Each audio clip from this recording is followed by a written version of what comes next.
Hello, Wanderers. I'm Hannah. And I'm Jess. And this is Wicked Wanderings.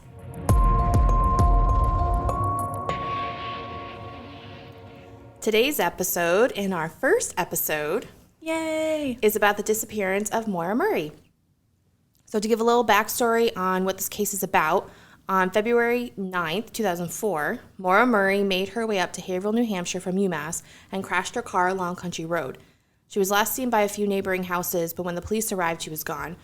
There are many conspiracy theories surrounding the disappearance, but nothing can be verified until we figure out what happened to her. So let's do a little background on Maura. So Maura was born on May 4th, 1982. She was the fourth of 5 siblings, and there was Freddie Jr., Kathleen, Julie, and then her little brother, Kurt. Shortly after Kurt was born, Fred and Lori, which were Maura's parents, they separated. And according to James Renner's book, which the title is True Crime Addict, How I Lost Myself in the Mysterious Disappearance of Maura Murray, Fred was not Kurt's father. No one knows what happens behind closed doors, so I'm not throwing shade on anyone. Just want to give you guys some background on the Murray family. She was always an athletic person, but excelled in school in her hometown of Hanson, Massachusetts. She got a 1420 on her SAT, which I thought was pretty insane. Sheesh. I mean, considering my mom made me do my math one at least 3 times over. After high school, she and her sister Julie went to West Point, and she studied chemical engineering. She was there for a few semesters until some circumstances occurred, and she transferred to Umass for nursing. Do we know what those circumstances are? Oh, yes. Okay. And those are upcoming. Get to it. On February 9th, 2004, Maura left Umass and drove up to New Hampshire, where her car crashed along the curve of Wild Ammonoosuc Road in Haverhill, New Hampshire. I'm really proud of that pronunciation. Thank you. I had to practice it. I feel like I already butchered it, so sorry to whoever lives on Wild Ammonoosuc Road. So I want to talk about the crash itself first, then get into the details of the months leading up to the crash, and then the investigation afterwards. Okay. So let's talk about the crash. The crash happened at approximately 7:27 p.m. on February 9, 2004, in her 1996 Saturn, which sounds like an old car, but it really wasn't in 2004. It was barely 10 years old, right? Yeah. So that's really not that old. Quite. So at that time, it's dark in February. She's on a windy back road. Snow is covering the landscape in New Hampshire, and probably not many streetlights either. It has been said she was drinking due to the alcohol found in the car and some empty bottles. So on top of these windy, dark back roads, she was most likely drinking. No cell service. And based on where her car was found, she was on Ammonoosuc Road going along the curve, and then somehow, whether it was ice, she was avoiding an animal, maybe she started falling asleep, passed out, who knows, spun her car so it was facing the wrong way in the right-hand lane. Oh, I didn't know it was facing the wrong way. Yeah, so I actually had to draw myself a picture, and so the road curves to the left, and then she somehow got her car to turn in the wrong direction in the right-hand lane. It was icy that night, right? I mean, I don't know, but Snow. I know there was probably at least a couple feet of snow. Okay. So now let's talk about before the crash, and there's a lot to talk about before the crash. And in order to try to understand where Maura was mentally, emotionally, and even physically, we need to look at the days prior to the disappearance. From what I researched, Fred, Maura's dad, was a hard ass, to say the least. He pushed his kids to be the best. According to the documentary where Maura's older sister Julie was interviewed, which, for the record, the documentary is called The Disappearance of Maura Murray, and Maggie Freeland, who is also a UMass grad, did an amazing job with. If I mention the documentary or Maggie, it is because I am referencing the documentary. Also, everything I used to research will be in the show notes so anyone can look for themselves, because we believe it is important for everyone to check facts and do their own research. So back to Julie. Julie said in an interview with Maggie that they never wanted to disappoint their dad. When Julie and Maura got accepted to West Point, it was a proud moment for many people. While at West Point, she met her boyfriend, Bill. She was studying chemical engineering, and so that's why it's interesting to hear what she did next. She stole from Fort Knox. I mean, I feel like that's a goal for everybody to steal from Fort Knox at some point in their life, but I mean, it's I have definitely a feeling it didn't go too well. Yeah, no, it didn't. I mean, it's definitely not the first thing I think of that I'm going to do if I ever got to Fort Knox. So I definitely think it was one of those first situations that Moira was in that people should have been like, okay, what's going on with this girl? Because what she stole was interesting. It was nothing really of importance. Like I said, I've never been to Fort Knox, but apparently it has like a department store where you can buy things. Yeah. So kind of like a convenience store. Yeah, most bases have like a BX or a PX. It's a base exchange. Well, and of course you would know because of your I've background. been there a time or two, so. Did some military things. Yeah. When Maggie interviewed Megan Sawyer, who was one of Moira's friends at West Point, she said that they walked out the store and military police grabbed Moira and confronted her. I can't imagine, like, all of a sudden you're walking out of a store and military police come up to you, which must have been frightening. Apparently she stole a couple small things like a lipstick and nail polish. And so Megan asked her why, which to me is a very logical question. And Moira said, I don't know, I had the money. I have two comments about that. First of all, I was security forces in the Air Force, and we're not just waiting around for people who steal. What did she steal? Like a nail polish and a lipstick? a lipstick, something? yeah. So they must have been watching her, and maybe this wasn't her first time doing it. Because I feel like they wouldn't have responded that soon. Yeah. In my experience. Well, exactly. I mean, because if they grabbed her like right as soon as they got out, I mean, she must have really suspicious behavior. Yeah. Maybe they've been watching her for a while. Yeah, it's very, very peculiar. I don't know. Could be. Maggie interviewed Kathleen, which was Moira's other sister, and she said that everyone wanted the incident to be hush-hush, which I can imagine the embarrassment that not only Moira, but the family would feel after an incident like that, so they probably wanted the transition to Umass to look different than it was. Makes sense. Because especially I with wouldn't their blame dad. them.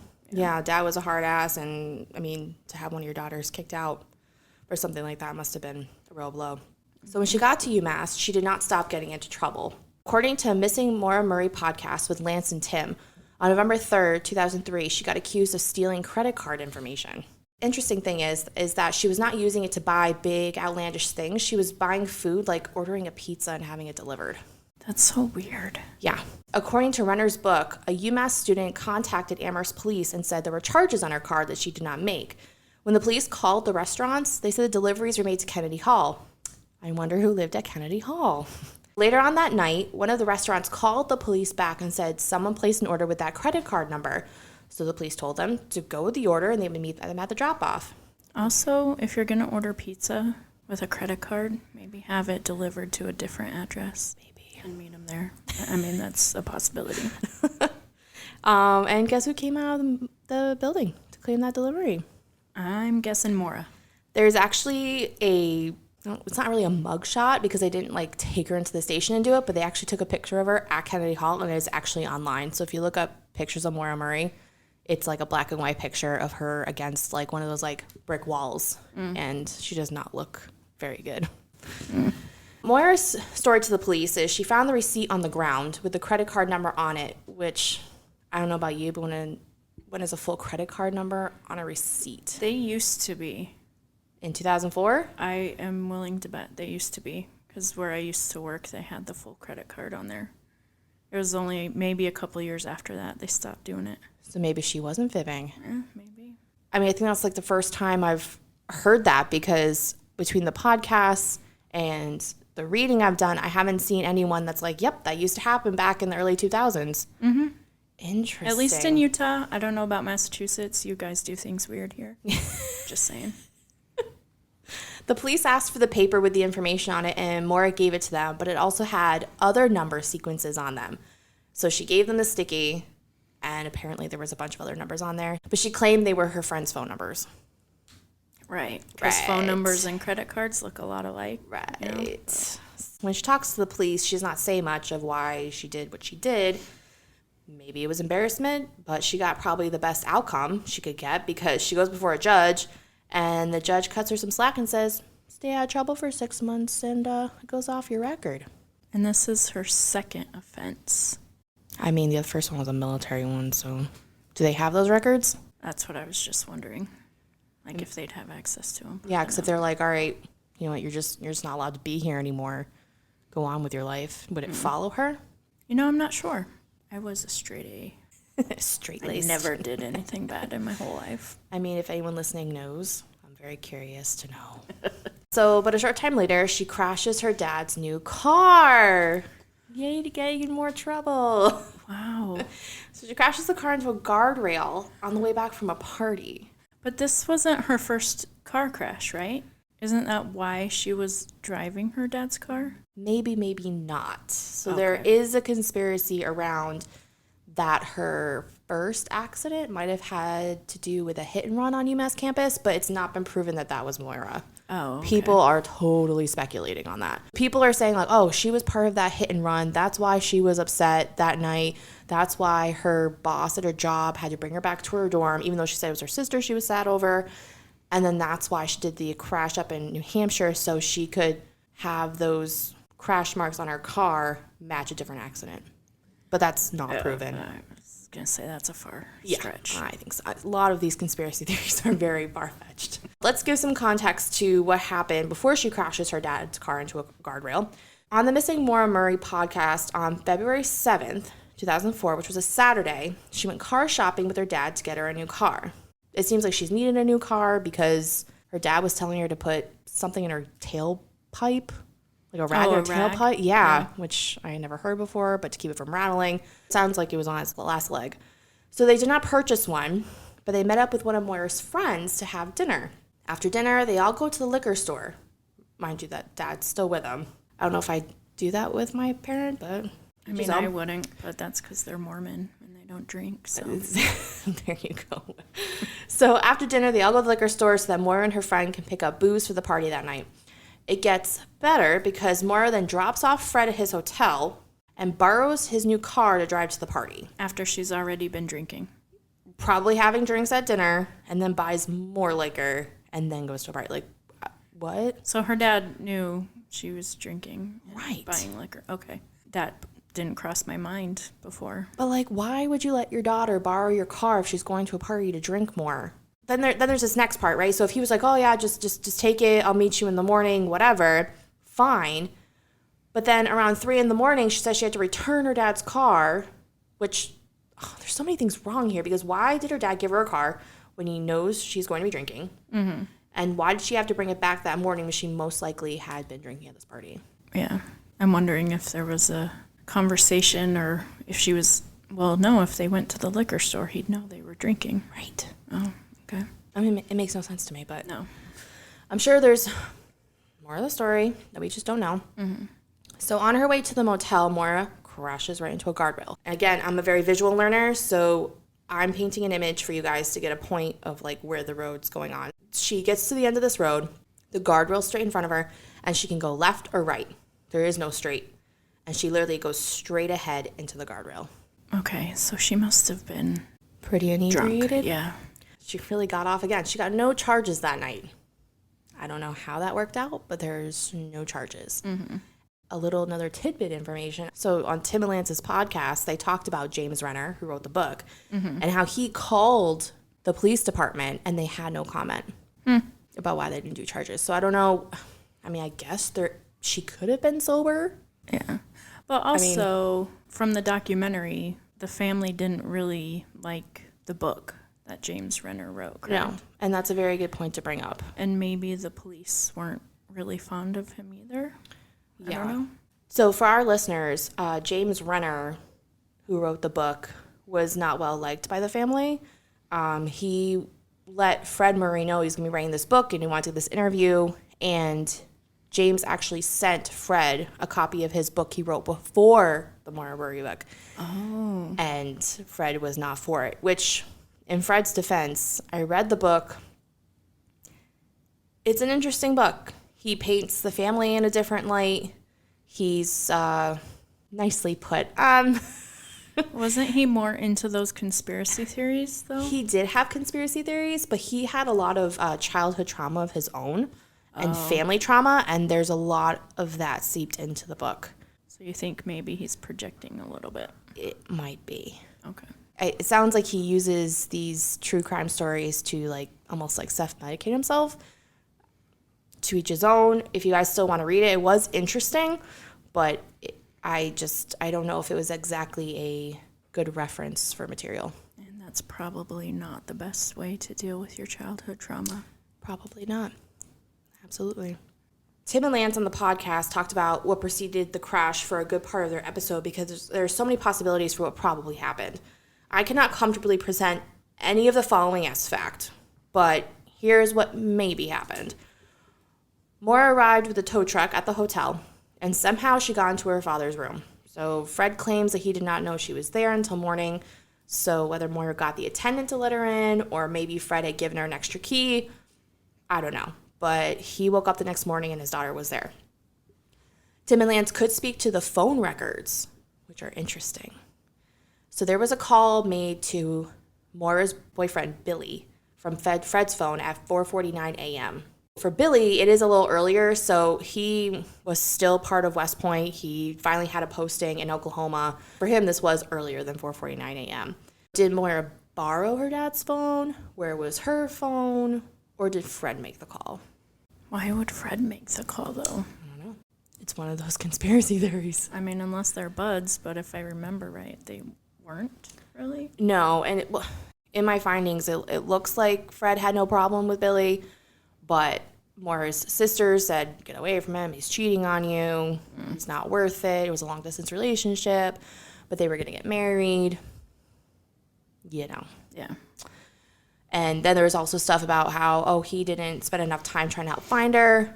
But what I think was a good point that got brought up was that the guy was still part of the military. Yeah, it's not like he could just leave whenever. Right, so you could speak this. If you have a leave, can you go over that leave without some kind of justification? You would have to get approval to do it. I mean, it happens, but it's probably not likely that it would have been able to happen. Yeah, it would. So many factors. Yeah, so we can't really blame Billy on that front.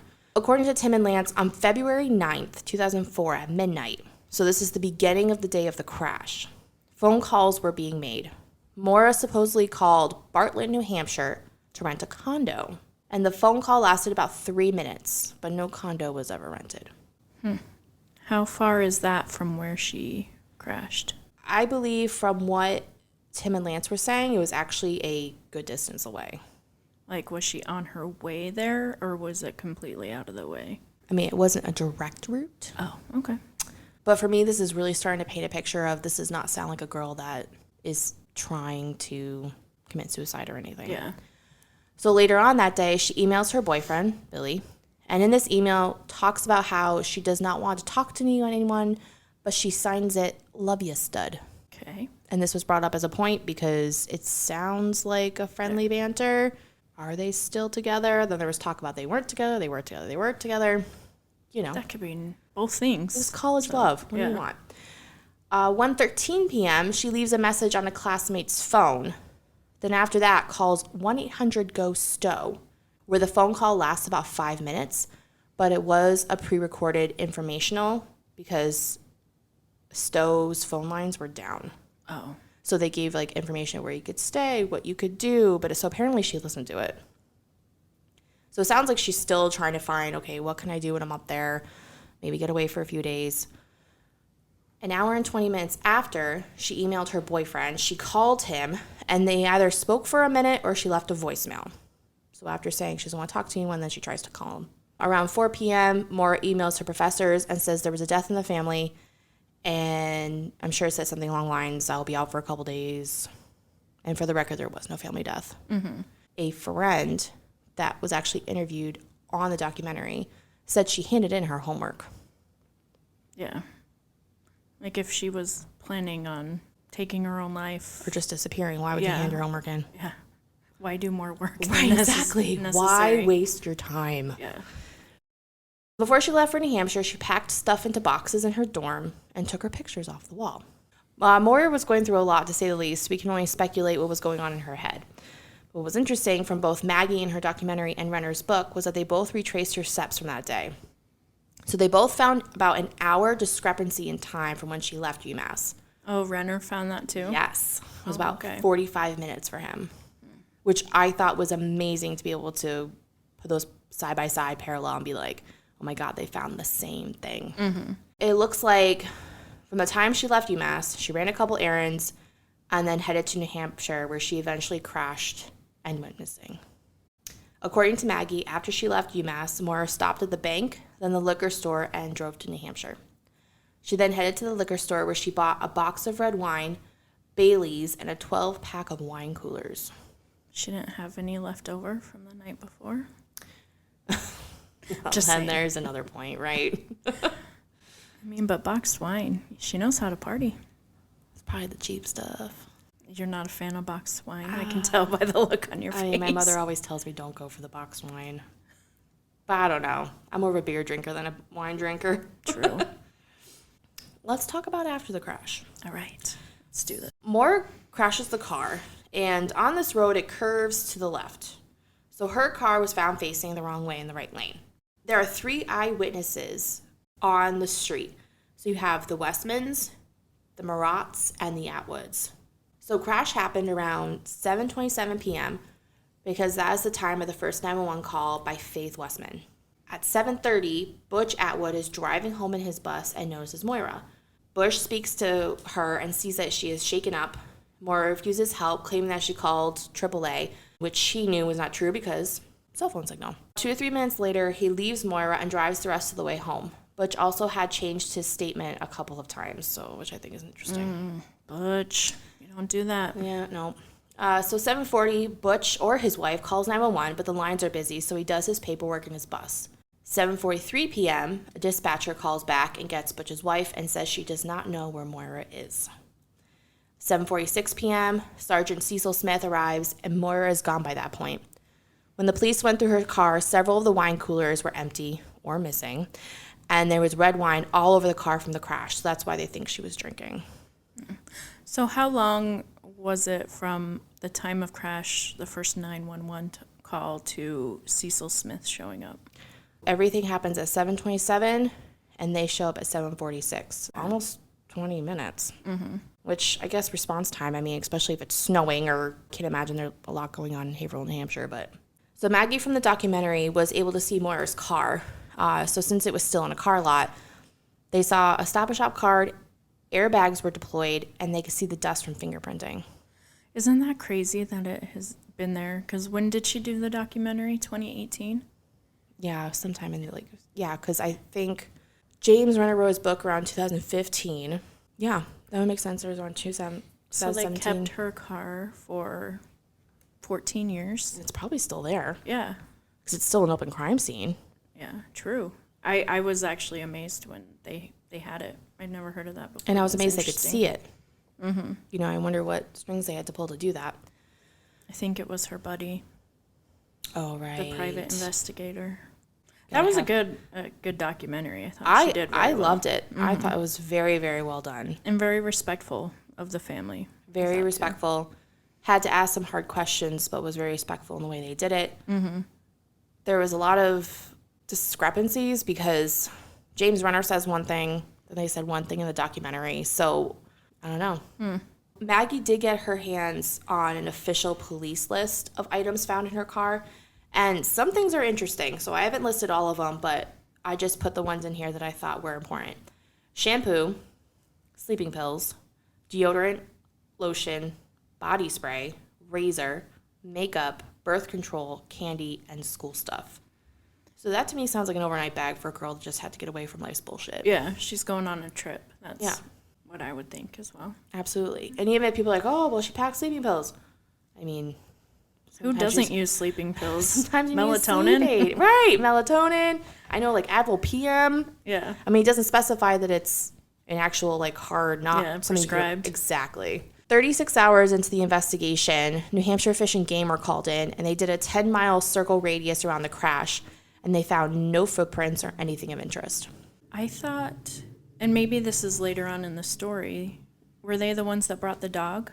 I thought the dog caught a scent for a little ways up the road. Yeah, so I don't know if it was New Hampshire Fish and Game, but 10 days after the crash, the cadaver dogs got called in. Oh, okay. Not sure why it was so late. 10 days just seems A little late. a little late for a scent to still be there. I mean, I'm no expert on that. But they tracked Maura's scent for a small way down the road and then lost it. So according to Kurt, Maura's little brother, Lori, Maura's mom, could not help with the investigation due to having cancer. So she has since passed, and she died on her daughter's birthday. Oh my God, no. I know. That's so sad. It's sad. Why does all this stuff happen to one family? I know. So Fred, this is interesting. Fred did not sit down for a formal interview with police for almost 5.5 years. And when he did, he brought his attorneys with him. Why not for 5.5 years? I mean, that to me is very sus. A little bit. I mean, I don't know if it's because there were so many conspiracy theories by that point, and he's like, all right, I'm being accused left and right.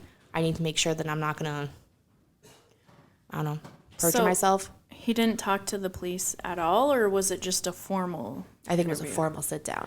Fred also said that Moira had been depressed and maybe went off the trail and died. But then he since then said, okay, I wish I never said that. Yeah. So, like, did you know your daughter was depressed? Because why else would you say that? Was there a term that he used to? Squaw. Oh, okay. That's what I couldn't remember. Yeah, went into the woods and did a squaw. I've never heard that before, but apparently. Let's talk about some of these theories. And this is not an exhaustive list by any means, but these are just the ones that I could personally wrap my head around because some of them were too out there for me. Not meaning that they don't have a hint of truth to them, but Moira was driving in tandem with someone, and when the crash happened, she hopped over to their car. I mean, that's a possibility, especially with what the dogs found. What the dogs found, but was it someone she knew? Was it not someone she knew? That's the question. There was talk about people in town seeing her in stores. Was somebody with her? I mean, did she want to have a girls' weekend and then one of her friends isn't talking? Wasn't there one of the witnesses in the home that mentioned seeing another person in her car that was smoking a cigarette? I think that was Mrs. Westman. She had said she thought she saw what looked like the light up of a cigarette in Moira's car. And Moira was outside the car. That these old people love sitting at their windows watching everything that happens. That's what I don't understand. You have probably at least 3 to 4 people from different houses with different angles, and you're telling me you all turned the backs at the same fucking time. I mean, come on. Yeah. I mean, even me, if there's something going out, I'm at the window watching. Exactly. Get my popcorn out, you know? Exactly. The back street near our house, there's tons of stuff that goes down. We have our noses out there all the time. I don't know. I mean, and then some people were willing to talk to people, others weren't. It depended on what time. I mean, some people, I think by the time the documentary happened, were like, because they couldn't interview any of those neighbors. Mm-hmm. And one being because Butch has already passed. He sounded like he died a very painful death since he had cancer. The Westmans wouldn't talk anymore.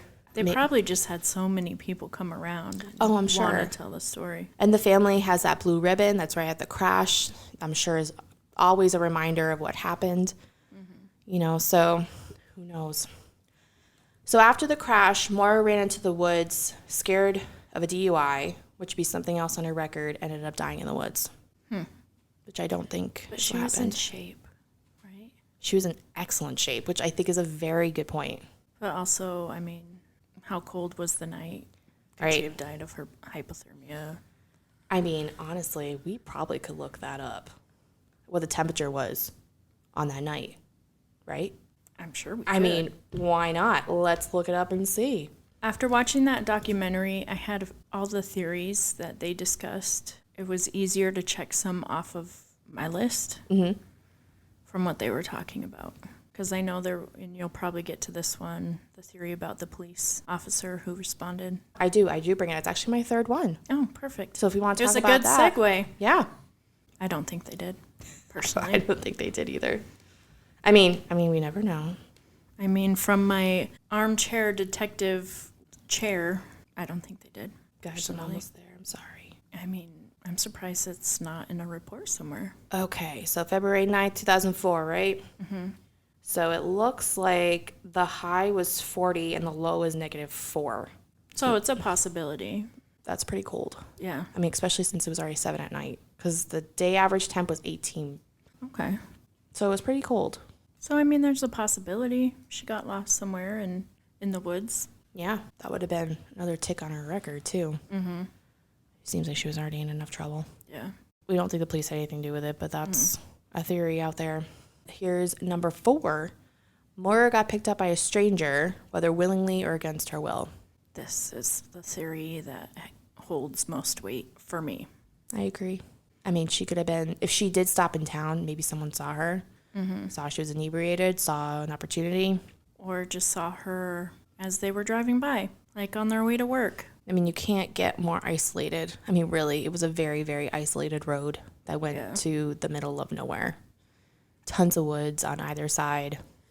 To me, I feel like it could have been a situation of opportunity. Like, oh, there she is. She needs help. She's cute. She's drunk. Mm-hmm. I mean, I don't want to think about her that way, but you never know.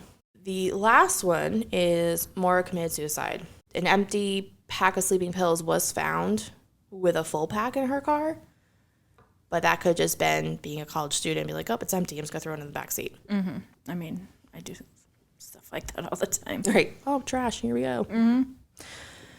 So I don't know. I mean, I don't know what's happened with Maura, but if anyone has any other details they would like to share, we would love to hear them. I just want to say I picked Maura because it's kind of a local case since we are from Massachusetts.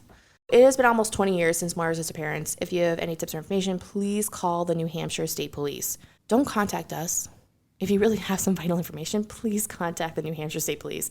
We will also link the FBI link to Maura's missing person profile, as well as the website that the family has to post updates about Maura. Is that a Facebook? No, it's actually like an actual website. Oh. And they have tons of pictures of Maura on there. Oh, awesome. Yeah. So let's hope she comes home safely. Or hopefully the family at least gets some closure, whether it's like just an answer. I feel like.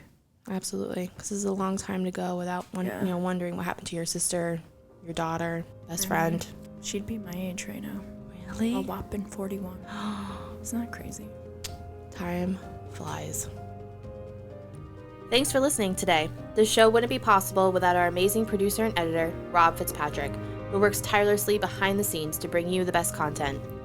And a special thanks to Taiga Soundprod for providing the captivating intro music. Cinematic Intro 24. And of course, we can't forget the hauntingly beautiful outro music, Rhino's Theme, composed by Kevin MacLeod. If you enjoyed today's episode, make sure to leave a rating and review on your favorite podcast platforms, like Spotify, Apple, and YouTube. Your feedback means the world to us. Also, be sure to follow us on Instagram for behind-the-scenes glimpses, updates, and more thrilling content. You can find us at Wicked Wanderings Podcast. Thank you so much for listening and being part of our Wicked Wanderings community. We appreciate each and every one of you. Stay curious, keep exploring, and always remember to keep on wandering.